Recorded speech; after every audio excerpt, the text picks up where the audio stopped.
Hey everybody, it's Cindy here, and I'm a personal and professional success coach and a leader of the Facebook group Confident Women You Can Have It All, and the founder of the Confidence Coaching Programs. And I am talking about radical relationships, the qualities of radical relationships. And one of those qualities is called keeping agreements. And I learned a lot about keeping agreements from Jack Canfield. And he is the author of the book, The Success Principles, although you may know him as the founder of the Chicken Soup for the Soul series. And so today I'm going to teach on what I learned from him about keeping agreements and why this is a quality of radically healthy and wonderful relationships. First of all, keeping an agreement is giving your word and then following through on what you say you're going to do. It's that simple. Anytime you agree to something, if you say, I'll call you next week, and then you make that call to that person the next week, you've kept your agreement. If you hire somebody to do work for you and then you pay them on time, they show up and do the work and they do it well, and then you pay them on time, you both have kept your agreements. When you say, yes, I'll be on the committee, and you show up for the meetings and you participate, then yes, you're keeping your agreement.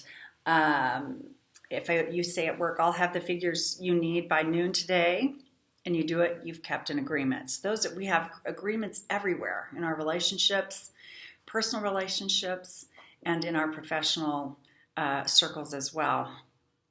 So the problem is we often casually give agreements that we don't really think about, and then we casually break them. And there is a cost to that. So why is it important that we keep our agreements? Well, one of the reasons is, Jack suggests, is that we realize that every agreement we make with somebody else, we're actually making with ourselves first. And so when we don't follow through on what we say we're going to do, it actually breaks our trust with ourselves, and it rattles our confidence, our belief in ourselves, because we realize we're not doing what we said we were going to do. We recognize, I'm not really doing what I'm saying that I'm going to do. I can't even count on myself to do that. So it chips away at your self-esteem, at your self-confidence. So if you want to grow your confidence, one of the ways to do it is to keep your agreements in your life, in all circles and areas of your life. Okay, so what else are the costs? Another cost is that then it, of course, breaks trust or chips away at someone's trust in you, who you're not following through with. So it can break the trust you have with someone. It can compromise the respect they may have felt for you and the confidence they actually have in you, and your credibility with other people. Think about it. If you hire somebody to do a job for you, let's say, like I had an air conditioner breakdown in a house I own. So I called up the company that has always been reliable, and they sent somebody to the house in a timely manner, and they did their best to fix the air conditioner. And it was done when they said it would be done, and they did a good job, right? So I trust them, I respect them, I feel like I can count on them. So the next time something happens, who am I going to call? I'm going straight to them. And they like me as a customer. Why? Because I call and make my needs clear, I work out a timeline that works for both of us, and I pay my bill on time, right? So we both are keeping our agreements. So there's credibility and trust and respect between all parties when agreements are kept. The other cost to not keeping your agreements is it can create messes in your life. It can create messes in your personal life. It can create messes in your professional life. At work, if you're not following through on your duties or what your boss is asking of you or what the team is expecting of you, this can cost you money. You may not get the raise. You may not get the promotion. You may get fired. You're not going to receive praise for the work that you're doing. You're going to start to feel not good about your work either, and nobody else is. It's going to create a tension in that setting, and the same can happen in our personal relationships.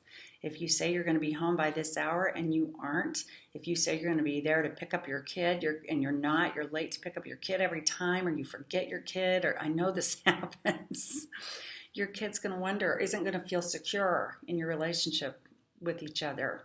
And the same with the kid. If the kid you give the car keys to doesn't come home by the curfew, or doesn't fill the car back up with gas if you've asked them to do that, or you find out later they went somewhere they didn't tell you they were going, or you asked them not to go, boom, down goes the credibility and trust, and can create a whole mess in the relationship, and really affect other people in your life. So there's a great cost to not keeping your agreements. It's really important to keep them. So how do we keep them? Well, one of the best ways is to only make agreements that you truly do feel capable of keeping.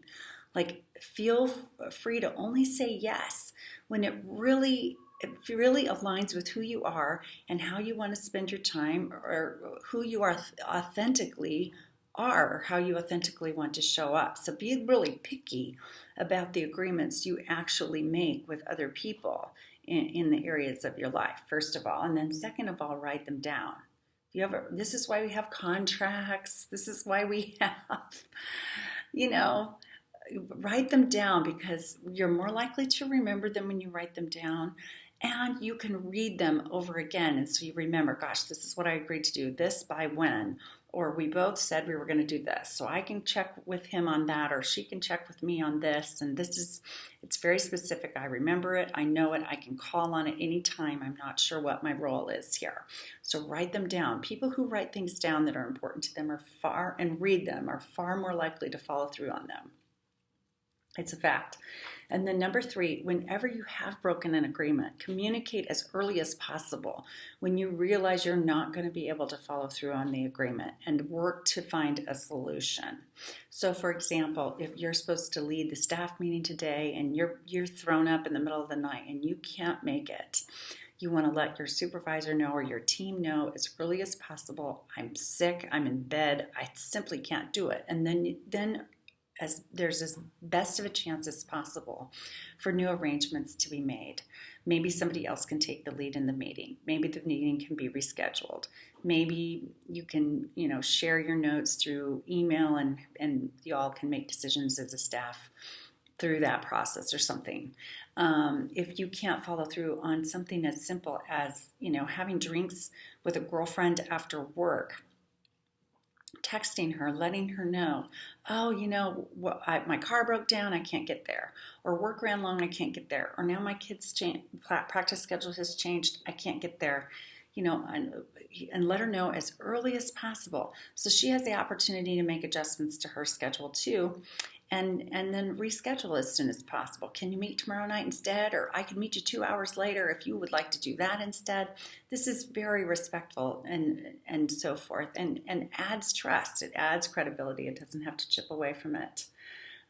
So let the person or people involved know the earliest that you have to break an agreement. And then next is say no more. Say no more. Don't agree to things. Don't just be a yes person. You want to say yes to your absolute yeses, and then say no to all your enlightened no's. So really note the difference, and things you really want to commit to and are able to commit to that make sense in the context of whatever your life is like right now, and then say no to everything else. You'll be doing yourself and whoever else is involved a favor if you don't commit to things that you actually cannot follow through with. Okay, so say no more often and be comfortable with that. And then a last suggestion that Jack makes is to set up consequences for yourself that cost you much more or are more painful than actually keeping the agreement. Okay. I think that one of the examples he has shared is saying that, I don't know if he personally wanted to. I think he shared the story that someone wanted to quit swearing in their life, and then told anybody and everybody in his life, that if they heard him swear, then he was going to give $1,000 to charity. Now, this wasn't Jack, because this was not a wildly wealthy person. Jack's a multimillionaire. So every time he swore and somebody caught him at it, then he had agreed to give $1,000 to a charity of his choice. So the money went for something good, of course, but can you imagine every time you did a behavior you were trying to stop, having to pay somebody $1,000 for it? Ooh, so that is a really high cost, which helped him keep much more conscious of that agreement and honor it much more. So that's the point of it doesn't have to be monetary, and it doesn't a monetary consequence, and it certainly doesn't have to be $1,000 if it is one, but think of something that would pain you greatly that you will follow through on if you don't keep an agreement of something that you really want to make sure you follow through with. So anyway, set up consequences that cost you more than keeping the agreement does. So those are the ideas. Now, if you are having trouble keeping agreements in your life and you're wanting to make changes in your life and you're not sure how to do it on your own, my 90-day confidence coaching program might be the perfect plan for you. So if you're interested, just send me a message, comment below, say, hey, I want to apply, or can I set up a time to talk to you about your program or whatever, because my clients are following through on things, they're making changes, they are happier, they're healthier, they're wealthier, things are going smoother in their lives because when I coach people, I make agreements with them. We make agreements with each other, how much time we're going to spend together, things we're going to accomplish, what's going to go. And so we work strongly. I hold them accountable and support them heavily and give them all the mindsets, the skill sets, and success habits for them to follow through on all their agreements with themselves so they change their lives personally and professionally exactly how they want to. And I'd love to do that for you. So say, hey, Cindy, I'm in. I want to apply. Let me know. And we can just talk about it with no obligation. So let me know, and I'll send you a link to set up a call with me so we can explore that together. And have a wonderful day.